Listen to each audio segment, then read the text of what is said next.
Hello, good morning. For today's video, mag-aantay tayo na dadaan ng magagawa ng electric fan. At ito na nga, may nakita na nga kami. At ito na nga, tinatry na yung electric fan kung gagana ba.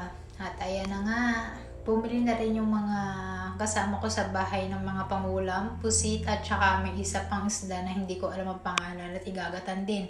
At bumili na rin sila ng pang magahan namin. Okay? Pansit at lumpia. Okay.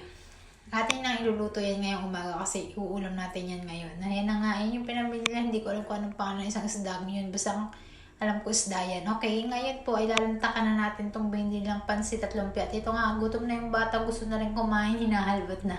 At ito na nga, kakain na nga tayo. Okay, kakain muna tayo ng pansit at lumpia.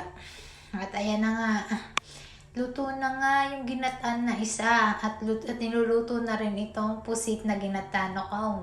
Mukhang mapasarap na naman tayo kumain. At ito na nga ang nagluluto kasama pa ang aming anak. Okay, at kumain na nga tayo. Nagutom na tayo. Ita-taste natin ang ginataang pusit na to. Okay, napakasarap niyan. Delicious. Thank you for watching. Magandang umaga.